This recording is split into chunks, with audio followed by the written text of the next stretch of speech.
Welcome to Teen Pathways 10. This short video will tell you what the course is about, how to navigate it, and how to send in assignments. First of all, there's the latest news area at the top. Whenever I have something that I really need you to read, I will put it there. Usually you'll turn on your computer one day and you'll see a new picture, some new information that you really need to read. On the left side are the deadlines. Any work that's received by November 4th will be marked and reflected on your November report card, which will be a few weeks later. The same with January, April, and June. Note the June 13th deadline. You do not have until the end of June to finish your course. You have to have it done by the 13th. If you start the course in September, you must have it finished by June. Any work that's not done or handed in will be given a mark of 0, which will bring down your overall grade for the course. If you start the course in October or later, it's still a good idea to have it done by June. If you've been handing in work and you just need a little bit more time, you can email me and we can discuss a possible extension. Please take note that my name is on the front page and my email address if needed. Then I'd like you to read through the following pages. I will be inserting this video in this area of the course as well so that you can review it again. Review all of these pages before you go on to the next assignment, especially how to find your marks and see your progress. Let's click on that one for a minute. And I have included here an example from my Writing 12 course, but it's the same for all eBus courses. Type my.ebus.ca into your web browser and don't type www in front of it or you will end up in a different place altogether. Type in the username and password that were sent to you in your Welcome to eBus email. Then you'll be taken to a site that looks like this, with the courses that you're taking with eBus, the planned completion date, your progress, etc. on this side.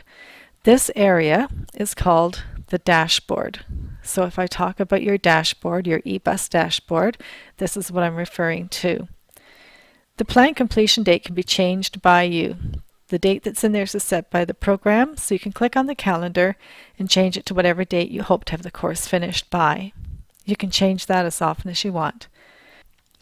The blue progress bar tells you how far you've gone in the course time-wise, and again that depends on the planned completion dates that you put in. Marks and report cards is a link, so click that one and it will take you to a page that shows all of your courses on the left-hand side. So in this case it's Writing 12. And then you'll see a chart with a gold and blue bar on it. The gold bar tells you how much of the course you have finished, and the blue bar tells you how much time has passed. And again, that's dependent on your start and end dates. It's a good idea to check these bars. If you are way over here in the gold, which means you haven't done much of the course, and way over here in the blue, which means time's almost up, you need to pick up the pace and get the course done as quickly as possible. Then you'll see a list of your assignments and your scores. I've put excused in. This is mostly for Writing 12, not for Teen Pathways. But if you see EXC for some reason, it just means you don't have to do it and you're not penalized for it. If you see a red dot instead of a score, it means that that work has not been handed in yet. To get back to the main page, click on Teen 10. And let's take a look at the activation assignment area. You've already completed this. You don't have to do anything. It's just a placeholder so that I can put a mark in. Then we start the introduction. There is a book that you will need for this course, and it tells you at the top, The 6 Most Important Decisions You'll Ever Make by Sean Covey. We do have copies in the office, but not many. So if you can't find your own copy, please let us know and we'll send you one in the mail. And it will need to be returned to us at the end of the course. So the introduction is here, then you have an assignment, and then a test. And then you have a 7 Habits crash course. This is all information that you'll get in the book. Again, an assignment and a test. And so on and so forth. It's an assignment and a test for each of the units until we get to the end. And then there's a culminating activity that ties everything together and the course survey. So how do you hand in an assignment or a test? Click on the assignment or test.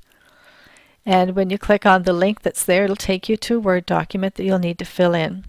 You'll put your answers on it, save it to My Documents, and put it into a file that you have specially for this course on your computer. When you're ready to hand in an assignment, you'll click Add Submission. You'll go to Add, Upload a File, Browse, and pick whatever your assignment is, wherever it is on your computer. I'm just going to pick something here.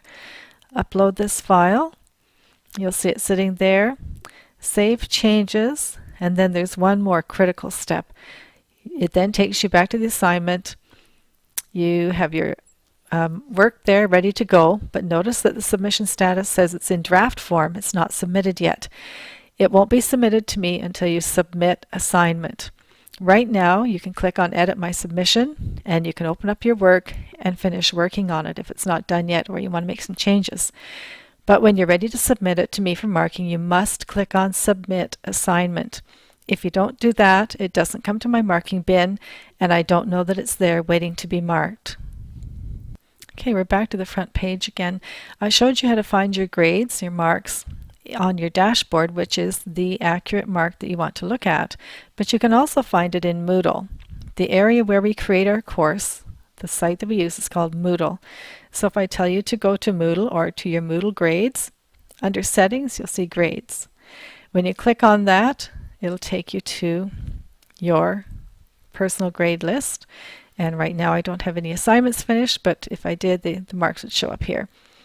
There's a course total at the bottom, which will be either really close to or exactly the same as the mark on your dashboard. If it's a little bit different, it's the dashboard mark that is the correct mark. The programs sometimes use a slightly different mathematical process, so sometimes it's off a tiny bit. But again, it gives you an idea, but it's the dashboard mark that you want to look at. Another way that you're going to see your grades is something that I send to you in your personal email.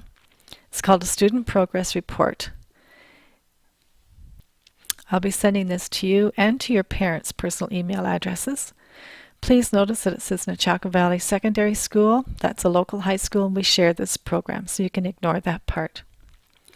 Again, you'll see your assignments and your marks. One of the benefits of this program, however, over the other two, is that I can type in REC''D, which stands for Received, and it means that I have received your work, but I haven't marked it yet. Another thing to look for are marks that you think are missing or are incorrect. Please contact me and we can discuss where those marks are. It could simply be that you did not click on Submit Assignment and the work hasn't reached me yet. But mistakes can be made, so if you find that there's an error, please contact me and we will rectify the situation right away. Also, you'll see a total grade at the bottom. Again, it might be close to or exactly the same as the dashboard. Once again, it's the dashboard mark that is important here. And back to the front page of the course, there's also a message area. If you click on Messages, you'll see a search bar. You can put my name in it and type me a message, and I will get it in the message area of Moodle as well as in my email. So I will get it in two places, and there's no reason why I shouldn't receive your messages. When I send you messages through Moodle, it should also go to your personal email, so please check that on a regular basis as well. And we're going to scroll down to the survey as the last part of the course. You do get a mark for completing the survey. So we'll click on the survey, and you'll see that you can type directly into the boxes. You can check on whatever you want to check. Please fill it in to the best of your ability with as much detail as possible. As long as you answer all the questions seriously, you will receive 100% for the survey. If you only answer some of the questions, you will only get partial marks. Now on the front page again, you'll see the survey again, number 19. If you click on that, it'll just be a reminder that you must email or message me to say that the survey's been done. It goes to a completely different site, so I don't know that you've finished the survey unless you send me a message saying that you've completed it. I'll take a look at it and give you a mark. And that is it for the course. I hope you enjoy.